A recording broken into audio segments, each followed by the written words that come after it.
Bien, Monsieur le Président, cher Jean-Christophe, cher André qui nous accueille ici dans le velours et la soie. C'est très confortable et gratuitement en plus, il vient de le confirmer. Chers amis, Vendôme et le Loir-et-Cher vous saluent et évidemment j'ai un grand coucou amical à vous transmettre de la part de Momo qui ne peut pas être à nos côtés aujourd'hui puisqu'il participe au Forum économique international de Doha, mais qui évidemment est en pensée et en amitié avec nous. Alors, à la question, doit-on y aller? La réponse est... Oh là, on va la refaire parce que c'est un peu tôt dans la matinée. Donc à la question, l'UDI doit-elle constituer une liste autonome, ouverte et européenne? La réponse est... Oui! C'est bien, vous pouvez vous applaudir, vous êtes formidables.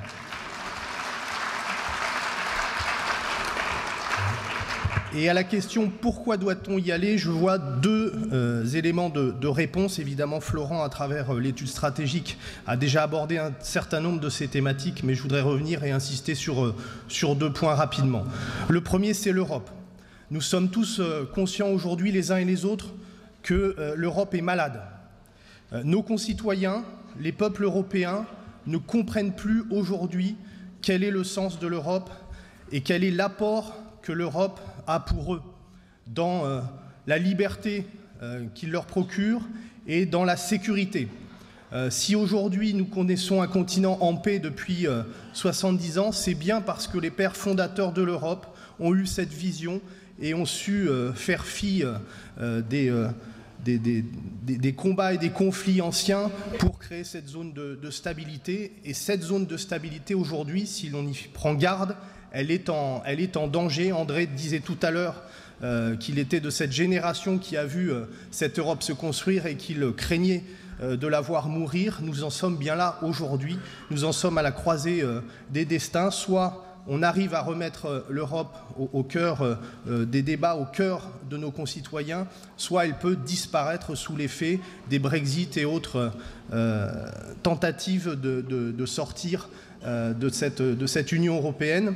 Aujourd'hui, nos concitoyens et les peuples européens ne comprennent plus comment l'Europe peut les protéger. Et ça veut dire évidemment que l'Europe doit se renouveler, doit devenir plus démocratique et moins technocratique, doit évidemment trouver des solutions pour protéger nos frontières contre des flux migratoires qui peuvent nous menacer, doit être un espace de liberté mais aussi un espace de protection face évidemment à la guerre économique qui se mène dans le monde et où bien évidemment une nation seule ne peut rivaliser avec la Chine, avec le continent asiatique, avec les États-Unis.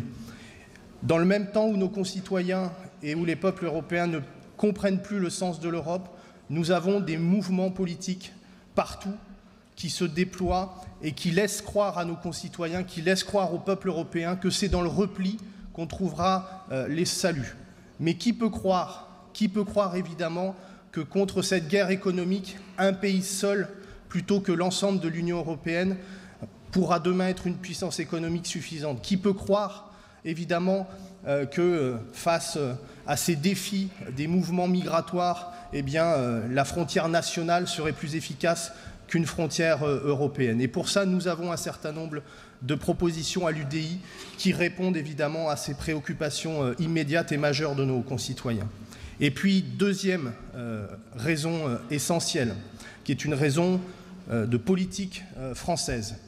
Aujourd'hui, évidemment, dans le contexte que nous connaissons depuis quelques semaines, parce que le président de la République, parce que le gouvernement sont désormais déconnectés de nos concitoyens, qu'ils ne sont plus audibles, eh bien, le risque majeur des élections européennes le 26 mai prochain, c'est que ce soit et uniquement un référendum pour ou contre Emmanuel Macron et sa politique. Et ça, les Européens que nous sommes ne peuvent pas l'accepter.